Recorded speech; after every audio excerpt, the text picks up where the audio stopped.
Chapter 14. Ghost Lights. Elias led them deeper, past the iron door, and into a natural cavern filled with a subterranean lake. The water was perfectly still, acting as a black mirror. The lights, Marin gasped. Floating above the water were dozens of pale, flickering orbs. They drifted like ghosts, casting a sickly blue light that made the silver veins in the walls shimmer. Methane? Reeve asked, his hand over his mouth. No, Marin said, mesmerized. It's bioluminescence, some kind of fungi reacting to the silver. Dust in the air. But look how they move. The lights weren't drifting randomly. They were congregating around Cade. As he walked along the narrow stone ledge, the orbs followed him, forming a glowing path. It was beautiful, but the edgy reality soon set in. The lights were attracted to the radium in the watch. Cade, wait! Marin yelled.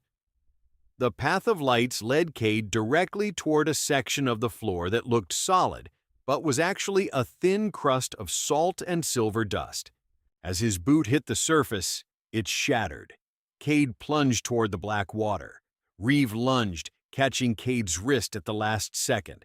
As Cade dangled over the freezing lake, the ghost lights swarmed him, their cold glow illuminating something. Beneath the surface of the water, rows and rows of wooden crates sat at the bottom of the lake, preserved by the salt and the cold. The gold wasn't in a vault, it was submerged. It's there, Cade wheezed as Reeve hauled him back up. The ghost cache, thousands of Union coins. But the discovery was interrupted by a sharp crack. The vibration of their voices, combined with the watch's hum, had finally hit a resonant frequency. One of the massive crystals in the ceiling fractured. "The mine is waking up!" Elias shrieked, dancing a manic jig. "The mountain wants its tongue back." Dust began to rain down as the entire cavern started to hum, a sound so deep it made Cade's teeth ache and his vision blur. "Leave it!" Reeve bellowed over the rising thrum of the mountain. "If we stay to fish for gold, we're just burying ourselves in an expensive tomb." Cade looked down at the shimmering crates beneath the black water. The temptation was a physical pull, a weight in his gut that matched the heavy pulse of the watch. "Just one!" he yelled back, reaching for a frayed grappling line Marin had used for the descent. Cade, the frequency. Marin pointed at the ceiling. The massive quartz chandeliers were no longer just humming. They were vibrating so violently they blurred at the edges. A hairline fracture raced across the archway above them, shedding a curtain of silver dust. Ignoring them, Cade threw the hook. It snagged the corner of a waterlogged crate. He hauled with every ounce of strength he had left, his boots slipping on the slick quartz ledge. The crate broke the surface, spilling dark, brackish water. Just as the lid groaned open to reveal the dull, heavy glint of Union eagles, a sound like a thunderclap ripped through the chamber. A crystalline pillar the size of a redwood shattered. "Now!" Reeve grabbed Cade by the collar of his duster, dragging him away from the crate just as a ton of jagged quartz slammed into the ledge where he'd been standing. The crate was crushed, gold coins scattering like sparks into the dark water. They sprinted for the secondary tunnel, the ghost lights popping like soap bubbles as the pressure in the cave spiked. The sound was no longer a hum. It was a scream that threatened to burst their eardrums. They dove into a narrow crawl space just as the main cavern groaned and surrendered to the earth. Chapter 15. The Ledger's End. The silence that followed the collapse was more terrifying than the noise. They lay in the pitch black of the ventilation shaft, their lungs burning with dust. "Is everyone alive?" Cade rasped, his voice sounding thin and hollow. "I think my ears are bleeding," Marin groaned, striking a match. The small flame revealed they were in a cramped, squared-off chamber that looked man-made. It was a dead end, or it appeared to be. Cade pulled the iron-bound ledger from his coat. It was battered, the edges singed and damp. He turned to the final pages, hoping for an exit strategy. But as before, the paper was blank. The ink had faded, or was never there to begin with. "It's useless," Cade spat, tossing the book against the stone wall. "My father died for a book with no ending." The ledger hit the floor and slid into a shallow pool of mineral-rich runoff. As the alkaline water soaked into the parchment, something happened. The paper didn't just get wet, it began to sizzle. "Look," Marin whispered, bringing the match closer. The blank pages were reacting to the minerals. Faint reddish lines began to bleed through the paper. Not writing, but a topographical map, but it was incomplete. A series of jagged lines that made no sense until Cade's silver watch, still glowing with radium heat, rested near the page. The light from the watch acted like a developer. Where the radium glow hit the wet parchment, the map transformed. The lines shifted, revealing a hidden valley tucked behind the Devil's Slide formation. "It's not a mind map," Marin realized, her fingers tracing the glowing lines. "It's a weather map. The sunken valley isn't underground. It's hidden by a permanent thermal inversion, a wall of mist and heat that makes it invisible from the air or the ridges." Cade turned the very last page. There, in his father's true handwriting, jagged and hurried, was a final note. "Cade, if you're reading this, you've seen the weight of the gold. It's not a prize, it's a tether. Vance thinks he can buy the past. I'm trying to buy you a future. Don't go to the mission for the coins. Go for the heart." "The heart?" Cade whispered. Before he could process it, the stone wall behind them vibrated. A rhythmic thud, thud, thud. The sound of a pickaxe. "They're digging us out," Reeve whispered, drawing his revolver. "But it ain't a rescue party." Chapter 16. Blood is thicker than gold. The wall burst inward in a spray of shale and dust. But it wasn't Vance Thorne who stepped through. It was a line of men in clean, high-collared blue uniforms, Union scouts, led by a man with a cold, bureaucratic face. Marin stood up, her face a mask of relief and guilt. "Over here! I signaled you from the ridge!" Cade felt a coldness wash over him that had nothing to do with the cave air. He looked at Marin, then at the soldiers who were already moving to disarm Reeve.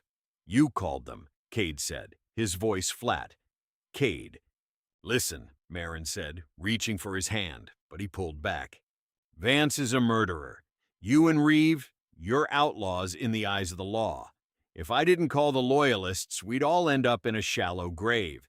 They'll take the gold back to the treasury. They'll give us a bounty. We can start over. Somewhere. Clean!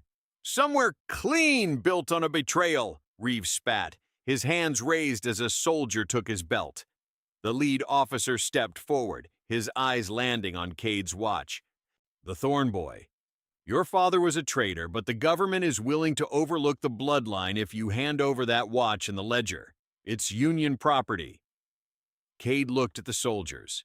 They were the law, but their eyes held the same hungry glint he'd seen in the resurrectionists. He realized then that Marin had traded one vulture for a whole flock of them. "The gold is in a collapsed lake," Cade said, his mind racing. "You'll need weeks to dig it out. But the heart, the key to the whole cache, is in the sunken valley." "We know," the officer said, "and you're going to lead us there." As they were marched out of the mine, Reeve leaned into Cade. "I have to tell you something before we reach that valley, kid. Something about the day. Your father died. I don't want to hear more lies, Reeve." "It ain't a lie," Reeve whispered. "I didn't kill him because he was a thief. I killed him because he asked me to. He knew Vance was coming, and he knew if he lived, Vance would use you to get the gold. He chose a bullet from a friend over a life as Vance's puppet." Cade looked at the Union officer, Colonel Sterling, and then at Marin. He saw the flicker of doubt in Marin's eyes. She wanted to believe she was doing the right thing, but she was starting to realize that to Sterling, she was just another expendable asset. The sunken valley doesn't just open for anyone, Cade said, his voice loud enough for the scouts to hear.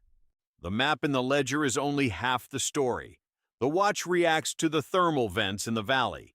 If you march in there with a battalion, the pressure change will trigger a collapse worse than the mine. Colonel Sterling paused, his eyes narrowing. Is that true, Marin? You're the engineer. Marin hesitated. She looked at the silver watch in Cade's hand, then at the heavy-handed way the scouts were shoving Reeve. The thermal inversion is delicate, she lied, catching Cade's drift. Cade's right.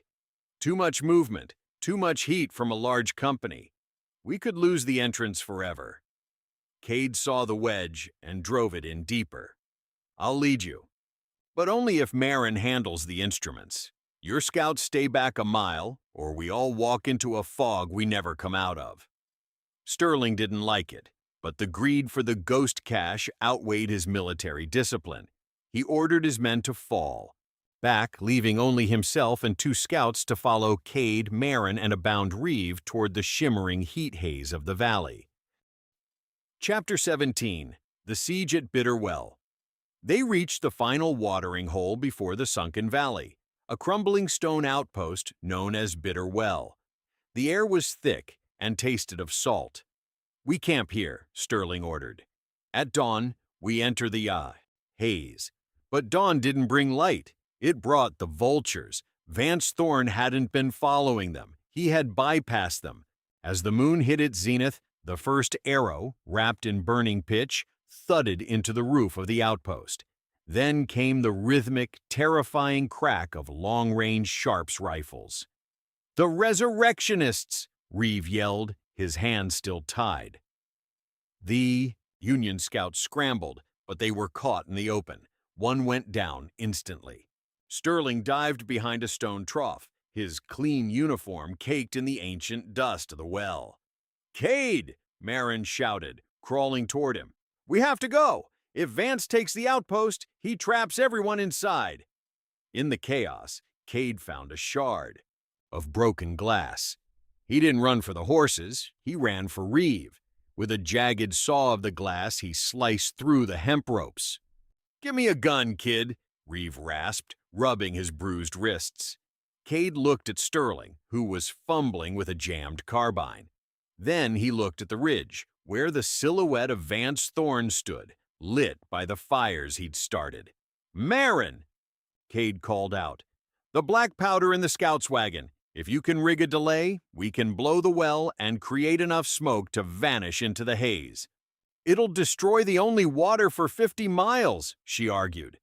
"If we don't, Vance uses this well to siege the valley for a month," Cade countered. "We end it here."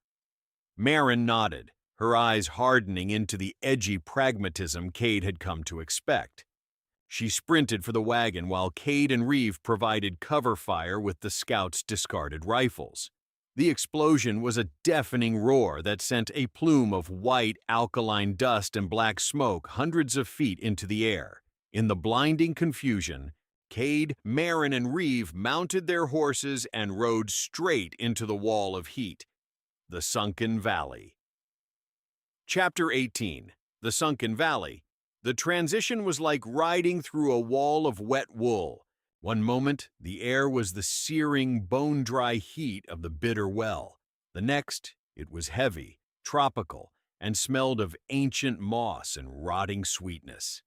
The alkaline smoke from the explosion vanished, replaced by a permanent, shimmering fog that clung to our skin like a second coat.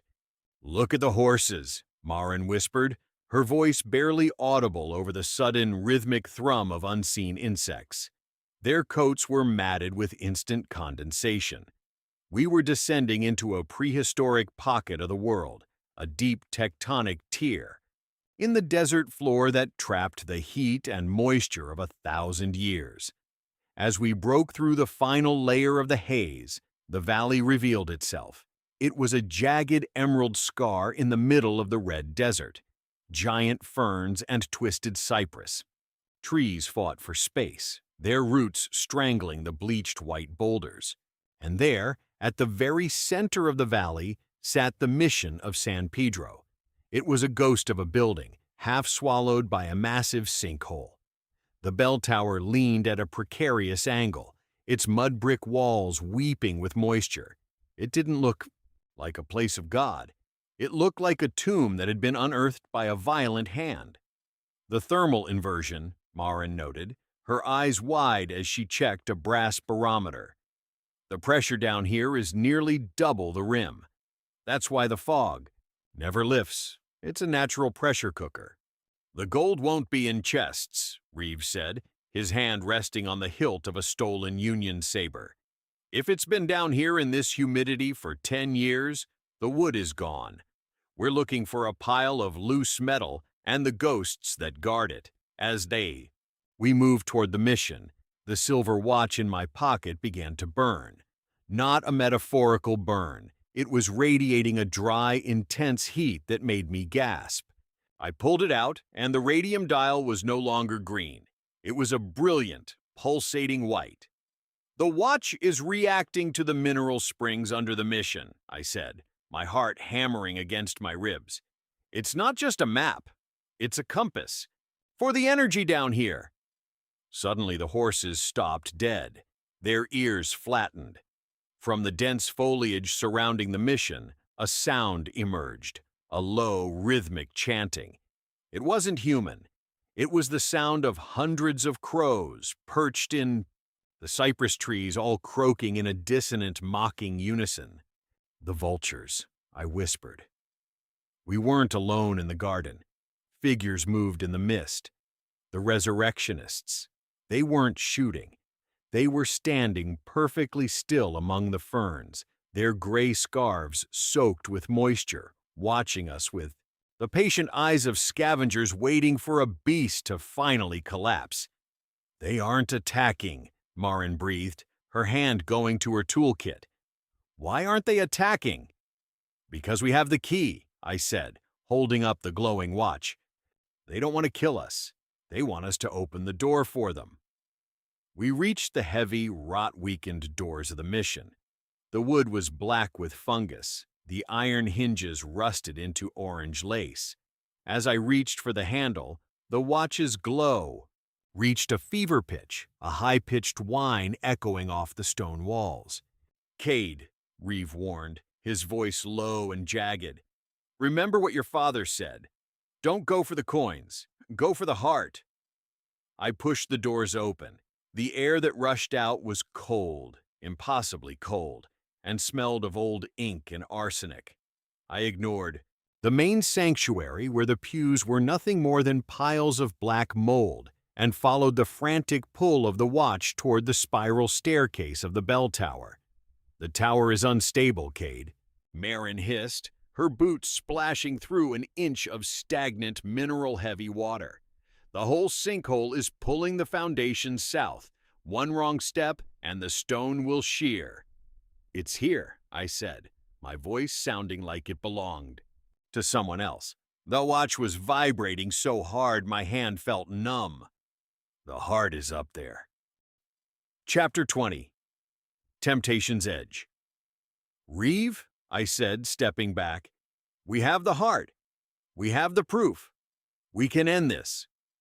"The proof doesn't buy back 10 years of eating dust, kid," Reeve said, his voice a low, terrifying growl. He stepped toward the gold-filled cavity. "The proof doesn't pay for the blood on my hands. I've spent my life hunting ghosts for a government that would hang me as soon as look at me." "Reeve, look at me," Marin said, her voice trembling. "This is the ghost fever. It's what happened to the men in the mine. The pressure, the humidity, it's getting to you." "It ain't the fever," Reeve spat, and suddenly his gun was out, leveled squarely at my chest. The hammer clicked. Back, a sound that felt louder than the thunder at Bitter Well. "I told you I killed your father because he asked me to. That was half a lie. I killed him because I thought if he was out of the way, the gold would be mine. But I couldn't find it. I needed you. I've been using you since the day we met." The betrayal cut deeper than any blade. The man I'd looked up to, The man who had taught me how to survive the desert was just another scavenger waiting for his turn at the carcass. "Give me the watch, Cade," Reeve demanded, his finger tightening on the trigger. "And step away from the gold. I'm taking my pay." The watch on the desk began to emit a high-pitched, piercing whistle. The vibration started to rattle the very stones of the bell tower. Marin didn't hesitate. While Reeve was blinded by the glint of the eagles, her hand slipped into her tool kit and pulled out a heavy-duty machinist's wedge. She didn't throw it at him. She jammed it into the tension-stressed pivot of the bell tower's main support beam, right where the wood was already weeping with rot. With a sharp crack, the floorboards groaned. The leaning tower shifted another 3 degrees south. "Reeve, move!" I screamed. The floor beneath him didn't just break, it disintegrated. Reeve's boots slipped as the joists gave way, and he tumbled into the gold-filled cavity. But he didn't hit a solid floor of coins. He hit a false bottom, and as he fell, he kicked up a cloud of fine yellow-gray powder. "Don't breathe it!" Marin yelled, pulling her scarf over her face. "It's the arsenic! The thieves poisoned the cache!" Chapter 21. The Vault Opens. Reeve came up coughing, his eyes watering as the toxic dust filled his lungs. The ghost fever that had clouded his mind seemed to break under the physical shock of the poison. He looked up at us from the pit, the madness replaced by a sudden, terrifying clarity. "Cade," he wheezed, his voice bubbling. "My lungs, they're on fire." The watch on the desk reached a frequency so high it shattered the glass face. The sound wasn't just a whistle anymore, it was a command. Deep beneath the sinkhole, we heard the rhythmic thud-thud clack of a massive pneumatic seal opening. The mission floor in the sanctuary below began to swallow itself, the ground tilting toward the center of the earth. Chapter 22. The Resurrectionist Arrival. The heavy mission doors didn't creak open. They were blown off their hinges. Through the eye, swirling green mist and the yellow arsenic dust, a figure emerged. Vance Thorne walked into the sanctuary, his long black duster trailing behind him like smoke. He was wearing an old military-grade gas mask, the glass eyes reflecting the pale glow of the ghost lights that had followed us into the valley. Behind him, the resurrectionists filed in, silent as a funeral procession. They didn't go for the gold. They surrounded the base of the bell tower. Vance looked up, his voice muffled and metallic through the mask. "The boy who would be king. You found the heart, didn't you, Cade? You found the list." I looked at the vellum in my hand, then at Reeve, who was dying in a pit of poisoned gold. "Is this what you wanted, Vance? A list of names and a pile of dirt?" "I wanted the world to see the rot," Vance said, his voice devoid of emotion. "The gold was just the bait. The list is the blade. Give it to me, and I'll give your friends the antidote to the arsenic. I'm a medic, remember? I'm the only one who can save him." He held up a small blue vial. "Don't do it." "Cade," Reeve gasped from the pit, his hand reaching up, trembling. "He'll kill everyone anyway." Reeve looked at me, and for the first time, I saw the man he used to be. He reached into his pocket and pulled out a small, oil-rubbed explosive, the one Marin had rigged at the well. He hadn't used it on the resurrectionists. He'd saved it for this moment. "Cade," Reeve whispered, a bloody smile on his lips. "Run. Be better than all of us."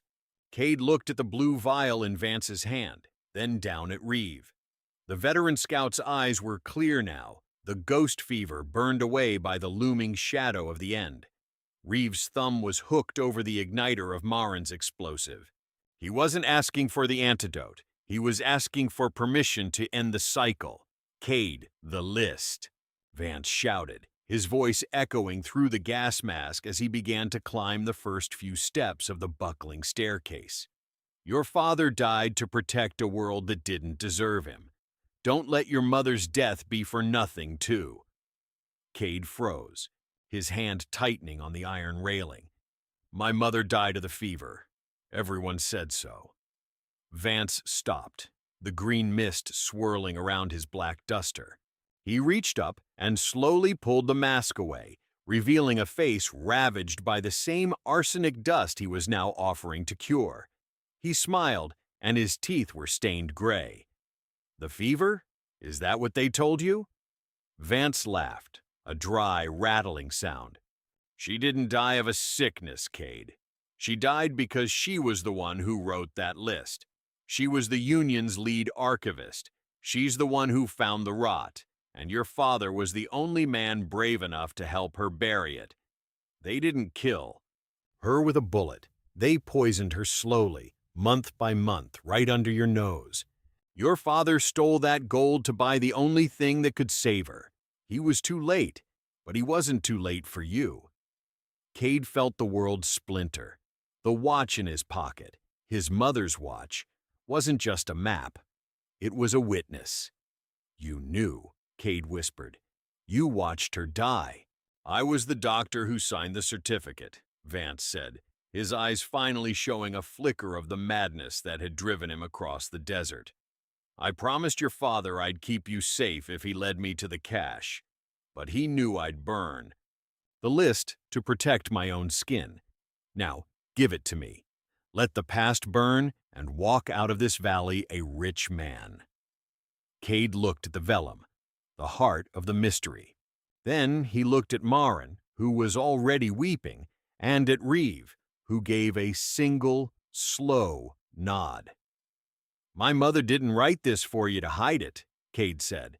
She wrote it so the vultures would have nothing left to pick. Cade didn't hand over the list.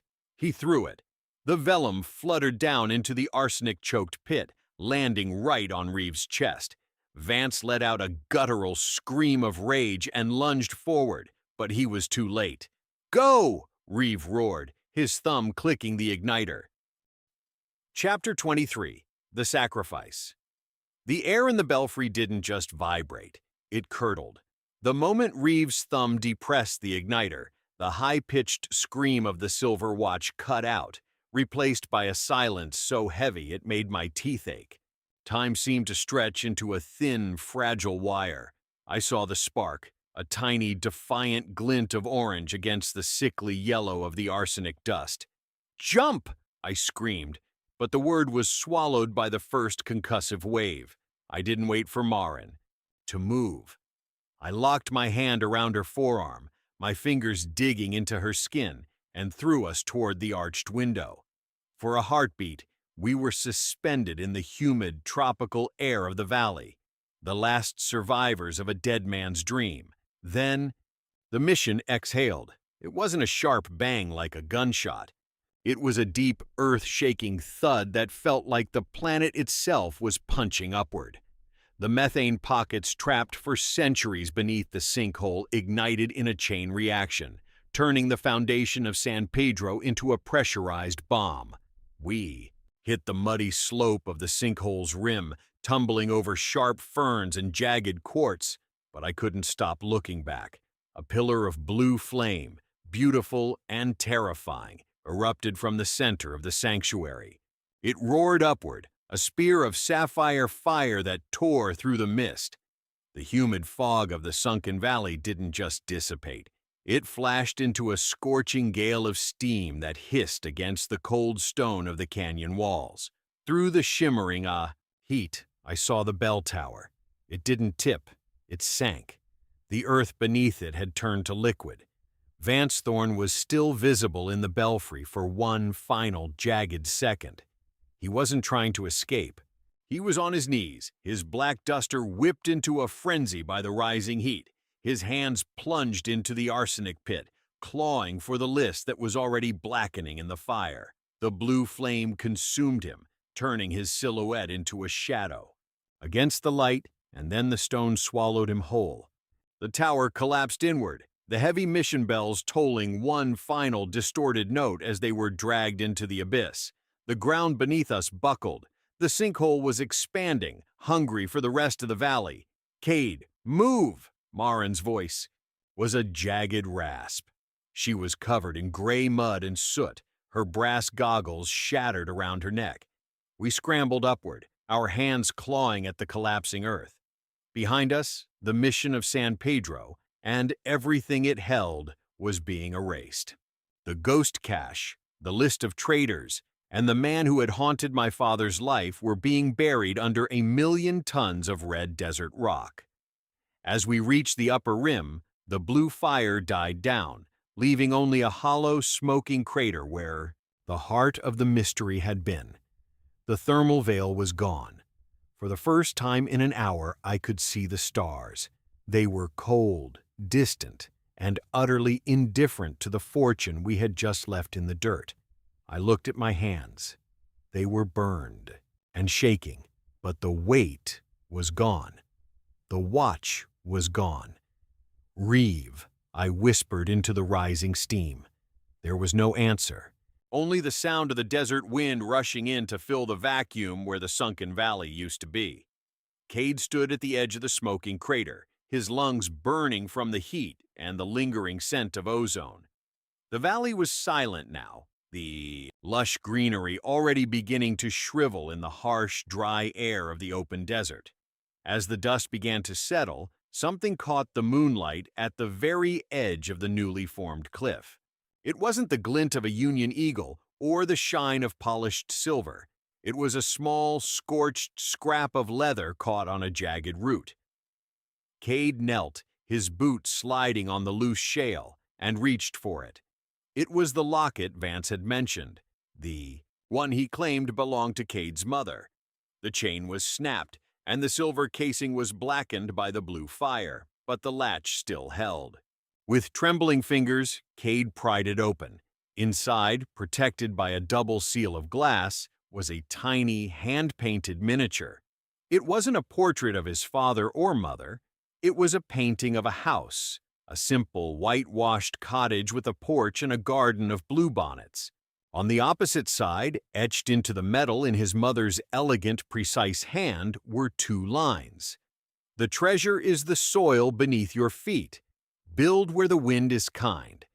Tucked behind the painting was a tiny, folded sliver of paper, a deed, long expired, for a small plot of land in a territory far to the north, signed in both his parents' names. Cade realized then that the gold was never the goal for them. It was a means to get back to that cottage, a dream that the war and the vultures had turned into a nightmare. They hadn't left him a fortune in coin. They had left him a map to a life that had nothing to do with shadows and secrets. He closed the locket and tucked it into his inner pocket right against his heart. The weight of it was different than the watch. It didn't pulse or hum. It was just a quiet, steady reminder. "Cade," Marin called out from the ridge, her silhouette framed by the rising moon. "We have to go. The smoke will bring every lawman and looter for 100 miles. Cade took one last look at the grave of San Pedro. He didn't feel like the son of a traitor anymore. He felt like the owner of a future. "I'm coming," he said, turning his back on the sunken valley for good. Chapter 24. The Empty Hands. The Return. To the surface was a crawl through a world that had forgotten we existed. The air on the rim was so dry it felt like drawing glass into my lungs, a brutal contrast to the humid, arsenic-choked womb of the mission.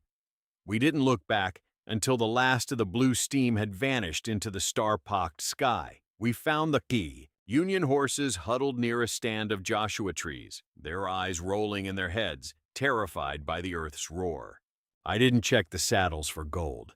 I didn't even look for the rifles. I just needed to feel the leather between my hands, something solid, something that wasn't a secret. "They're gone," Marin said, her voice a hollow rasp. She was staring at the horizon where the Union scouts had been camped. The valley's collapse had sent a shockwave through the flats that likely looked like a volcanic eruption from a mile away. Sterling and his men hadn't waited to investigate. They had cut their losses and run, leaving nothing behind but deep ruts in the sand and a discarded half-empty crate of hardtack. "They aren't gone," I said, hoisting myself into the saddle. The locket felt heavy in my pocket, a quiet anchor against the wind. "They're just waiting for the dust to settle so they can report a tragedy and claim a promotion. But the gold is buried under 1,000,000 tons of quartz. Let them dig for 100 years. They'll only find bone." We rode in silence for hours, the only sound the rhythmic clop-clop of hooves on the hard-packed alkali. The dead-end territory was living up to its name. By dawn, we reached the edge of the painted desert. Marin pulled her horse to a halt. She looked at me, her face a map of soot and salt, her eyes finally clear of the loyalist fever that had almost cost us everything.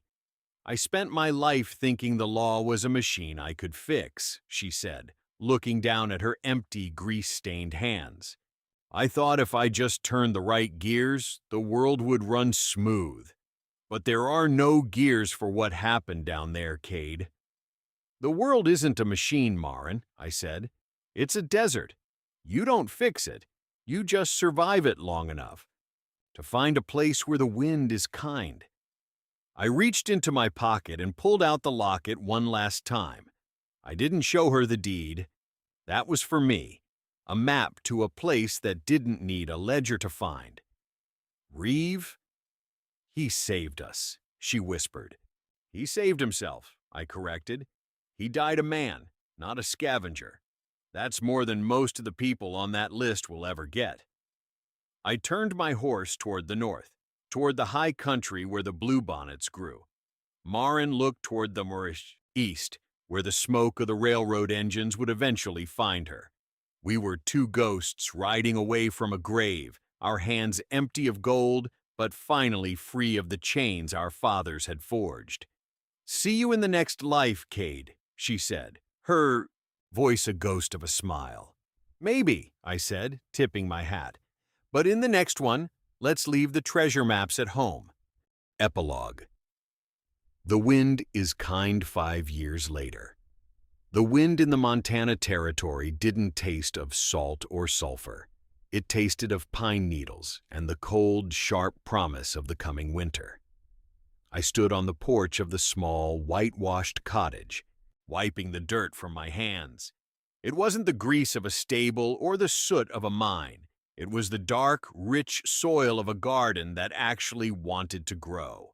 At my feet, a cluster of bluebonnets, stubborn things I'd coaxed out of the earth for. 3 seasons, shivered in the breeze. The house wasn't much.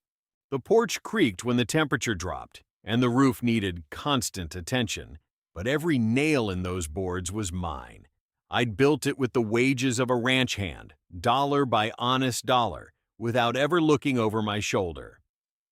A rider appeared on the trail, a lone silhouette against the golden grass of the foothills. I didn't reach for a gun. I didn't even feel the old itch in my palms. The Thorn name was buried in a sinkhole 1,000 miles away. Here, I was just a man with a plot of land and a quiet life. The rider pulled up at the gate. It was a woman, her face shadowed by a wide-brimmed hat, her coat caked in the dust of a long journey. She dismounted with a familiar, mechanical efficiency. "The soil looks better than the sand, Cade," she said, pulling her hat back. Marin looked older. There were fine lines around her eyes, and she wore a badge, not a marshal's star, but a silver pin of a surveyor. She looked like someone who had finally stopped trying to fix the past and started mapping the future. "It's a lot less crowded," I said, leaning against the porch rail. "What brings you to the edge of the world?" She reached into her saddlebag and pulled out a newspaper, yellowed and worn. The headline was small, tucked away in the corner of a Philadelphia daily, "Missing Union records discovered in private estate, Scandal Rock's treasury." Someone found a copy of the list, Cade. Not the one we burned, but a duplicate your mother had hidden in the archives before she died. The rot is finally being cut out. They don't need the gold anymore. They have the truth. I looked at the paper, then at the bluebonnets at my feet. The heart had survived, not through fire or steel, but through the quiet persistence of a woman. Who knew that secrets always outlive the people who keep them? Does it change anything for us? I asked. No, Marin said, a real smile finally touching her lips. We're still dead men, still ghosts. Good, I said. I like being a ghost. It's a lot quieter. I walked down the steps to meet her. In my pocket, the locket was cool against my skin. It didn't hum. It didn't pulse. It was just a piece of silver, holding a picture of a house that finally existed in the real world. The sun began to dip behind the jagged peaks of the Rockies, casting long, peaceful shadows across the valley. The wind picked up, a steady, gentle hum through the pine. Trees! My mother was right. The wind was kind. The end.